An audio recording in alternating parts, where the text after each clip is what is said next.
Thank you, Madam Deputy Speaker. I beg to move the motion that this House is deeply concerned by the ongoing humanitarian crisis facing Rohingya refugees, agrees with the findings of the UN fact-finding mission that genocide and war crimes have been carried out against the Rohingya by senior Burma military figures, calls on the government to pursue an international criminal court referral for Burma through the United Nations Security Council, and further calls on the government to put pressure on the United Nations to prevent the repatriation of the Rohingya from Bangladesh to unsafe conditions in Burma and to continue to provide assistance to Rohingya refugees. Madam Deputy Speaker, I'm grateful to the Backbench Business Committee for granting this debate and to my co-sponsor, the Honourable Member for St Albans, who's the co-chair of the All-Party Rohingya Rights Group. And I want to also extend my gratitude to the co-chair of the All-Party Group on Burma, who co-chairs that group with me, and to all Members of Parliament who supported the application for this very important debate.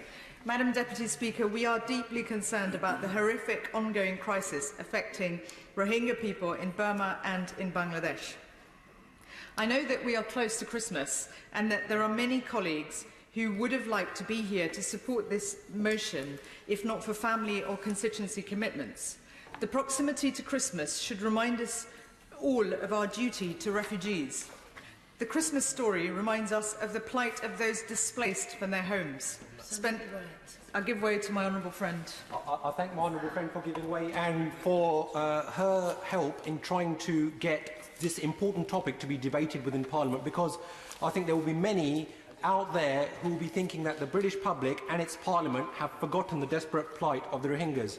But would my honourable friend agree with me that while we commend the Bangladeshi government for their incredible generosity in dealing with hundreds of thousands of refugees, we must also compel our own government that they need to do a lot more to assist them, while also holding to account Aung San Suu Kyi and her regime for the crimes perpetrated against the Rohingya people.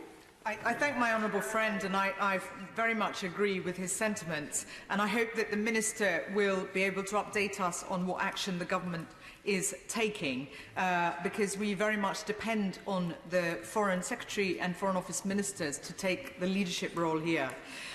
Spending time in our warm homes will remind us this Christmas of the conditions under which people are living in the camps, both in Burma and in Bangladesh. Being with friends and family reminds us of those separated from their loved ones, some forever. And at a time of peace and goodwill, we should recall the fate of the Rohingya people and other refugees around the world, subject to war, rape, execution and mutilation, their villages burnt and their lives destroyed. This is not the first time this House has debated the Rohingya refugee crisis, and it won't be the last. It's one of the greatest humanitarian crises of our time. The United Nations fact-finding mission concluded that the Burmese military were responsible for the consistent patterns of serious human rights violations and abuses, in addition to serious violations of international humanitarian law. It made concrete recommendations that the Burmese military should be investigated and prosecuted in an international criminal tribunal for genocide, crimes against humanity and war crimes. And yet so little has been done in practical terms to solve the crisis, provide safety and security for the Rohingya people and bring those responsible to justice. So how did we get here? We know from the history books that human beings only behave like this towards one another after a process of dehumanization. Yes. From Cambodia to Srebrenica, massacres are carried out when communities have been isolated, demonized, presented as subhuman and worthy only of extinction. The Rohingya Muslim minority in Burma have been the subject of decades of systematic segregation and racial discrimination. Much of the forced segregation stems from the Citizenship Law of 1982, where full citizenship in Burma is based on membership of one of the national races, a category awarded only to those considered to have settled in Burma prior to 1824, the date that the first occupation, the date of the first occupation by the British. In Burma's national census, the Muslim minority group was initially allowed to self-identify as Rohingya, but the government later reversed this freedom and deemed that they could be identified only as Bengali, which they do not accept because they are not Bengali. Over the past few years, they have been indiscriminately targeted by the Burmese military. The August 2017 attacks were the most systematic and the largest in scale, but they were not the first. Attacks in 2012 and 16 led to the internal displacement, Madam Deputy Speaker, of more than 124,000 Rohingya people who were forced to live in what are effectively prison camps in Rakhine State with extremely limited access to food, healthcare and shelter. I visited Rakhine States and those camps twice, and the conditions haven't got any better. They are arbitrarily deprived of liberty, forced to live in conditions described as beyond the dignity of any people by the UN Deputy Relief Chief.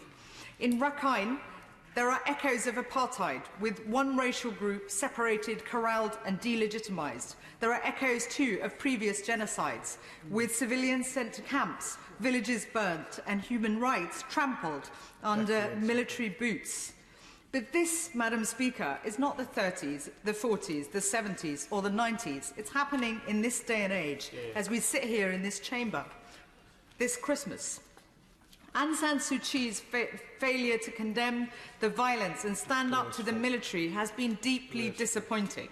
While her power over security operations constitutionally resides with the military and her power to halt the military offensive is limited, her ability to speak out in defence of the Rohingya is, of course, not. She spoke out for democracy and human rights from house arrest and liberated her country, and yet she failed to speak out for the rights of the Rohingya people when a genocide took place.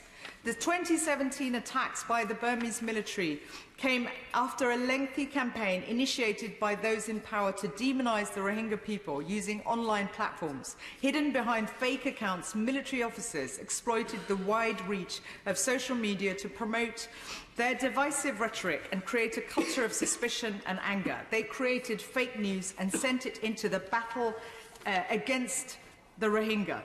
Of course, incidents of mass violence have happened before, catalysed by other forms of media. In Rwanda in 1994, local radio stations incited Hutus to kill Tutsis. Within 100 days, 800,000 people were dead.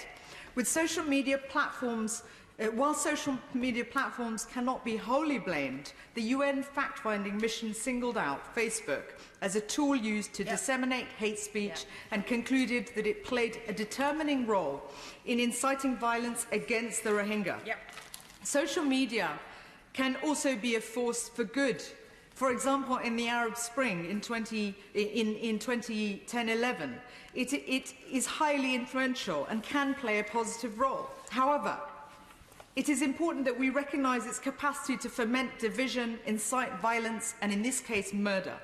Social media companies have a responsibility to ensure malicious posts and dehumanising material is removed from their sites without delay.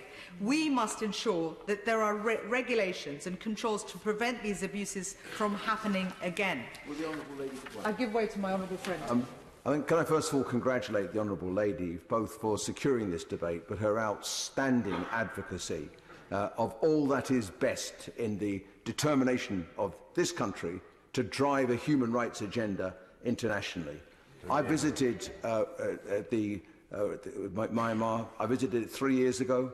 It was a beautiful country of immense potential, emerging, we thought, out of an era of authoritarianism, which is now scarred and shamed by the treatment of the Rohingya. Does the Honourable Lady agree with me that an unambiguous message needs to be sent today that Myanmar, the government of Myanmar, will forever be a pariah state until they end the shameful war crimes against the noble people, the Rohingyas? I share my honourable friend's concerns, and that the government needs to make absolutely clear that if the Burmese military and the Burmese government continue to carry on like this, without progress in this very important issue, then they will continue to be seen in a very negative light and seen as a pariah state. They will face difficulty doing trade, quite rightly, and they will face challenges from the wider international community if they want to make that transition towards democracy, if they want to make sure that human rights is protected.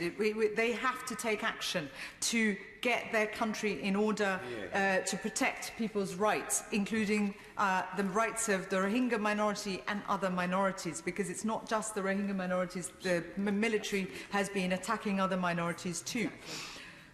Madam Deputy Speaker, there are now over 1 million Rohingya refugees in Bangladesh. Over half of the refugees are children. 160,000 of them are under the age of 4. Following the 2017 attacks orchestrated by the Burmese military, some 700,000 Rohingya refugees joined hundreds of thousands who had already fled there following previous periods of targeted attacks, notably in 2012 and 16. These border pathways are particularly dangerous. Last year, Amnesty International accused the Burmese government of having laid landmines in the path of fleeing women and children.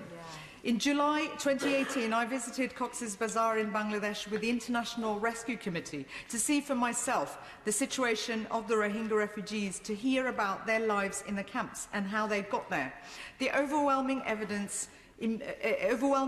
immediate impression is the scale of the disaster. Almost 1 million are now packed densely in only 5 square miles. During my visit, I heard terrifying stories of the brutal violence and persecution that the Rohingya faced at the hands of the military during last year's attacks. The people I met were traumatized, unable to sleep or eat. Daughters were raped in front of their mothers. Children were burnt to death in front of their parents. Women and men were separated into rooms and slaughtered.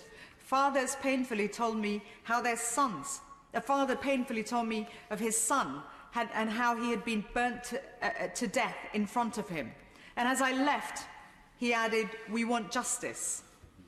Madam Deputy Speaker, I met NGO relief workers. Local and international agencies are doing incredible work in very difficult circumstances there. Some 30,000 NGO workers of Bangladeshi nationality are working in camps with international NGOs. But the NGOs tell me that the lack of long-term funding is making it very difficult for them to plan ahead and scale up their work, not to mention the restricted access and bureaucracy of trying to work in the camps. Although the situation is marginally better than in Rakhine, there are major challenges, and only 2/3 of the funding, the UN appeal for funding, has been fulfilled. That is not enough, and our government needs to do more to ensure the outstanding funding is committed by the international community. Last year, the response from the authorities and the people of Bangladesh was incredible. They demonstrated immense generosity to the refugees.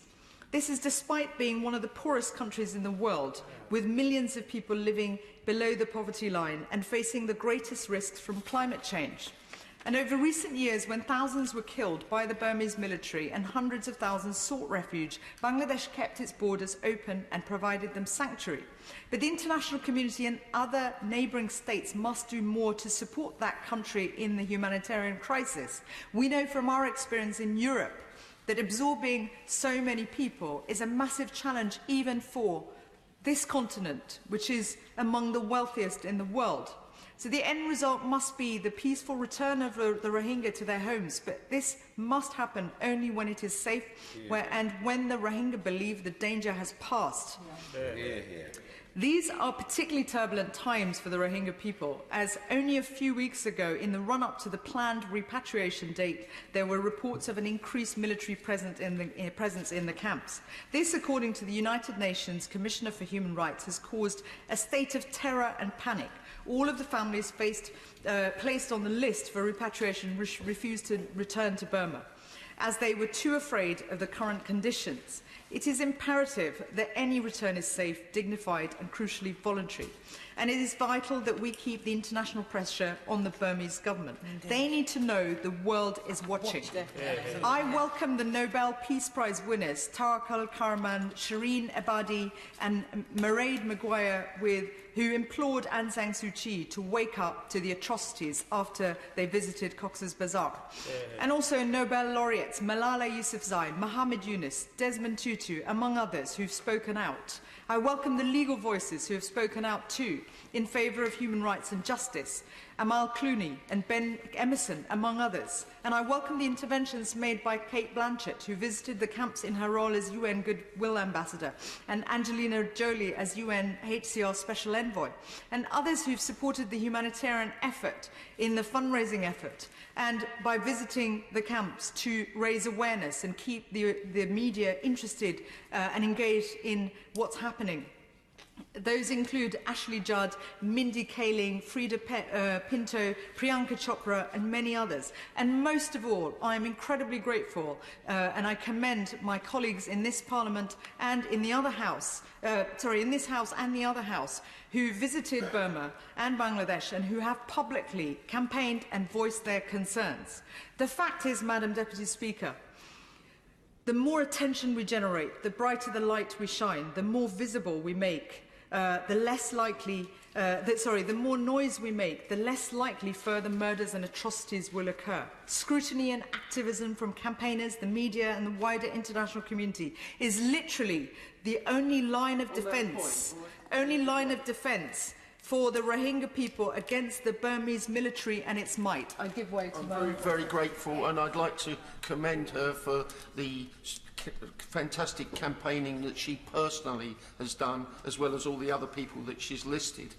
But isn't one of the main difficulties here that at the United Nations there are two governments, one in the Security Council and one in the General Assembly, China and India, which have been supporting the government in Myanmar, and that the Chinese in particular have got massive investments in the Rakhine province, and as a result they have not been prepared to take the action that should be required internationally.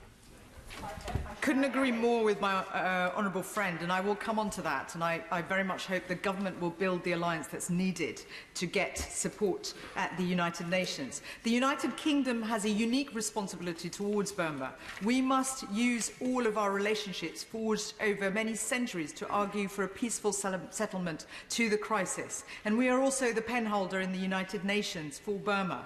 We must apply all the pressure that we can. But it's not just about, as my honourable friend has pointed out and others have, it's not just about our humanitarian response to the million refugees, nor the prevention of future violence, or even the return of the Rohingya to their homes. Ultimately, it is about justice. Here in the UK, many members of Parliament have consistently campaigned against the persecution of the Rohingya people. On many occasions, we've pleaded with the Prime Minister and successive Foreign Secretaries.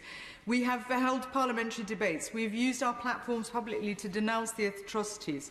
While there have been welcome changes in tone from the Foreign Secretary and a more critical and proactive stance that is being taken, including from his ministers, this is yet to translate into a stronger policy.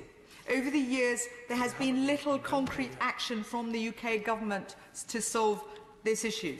In 2017, we warned the government of increasing tensions in Rakhine State weeks before the brutal military regime, but little was done to prevent it.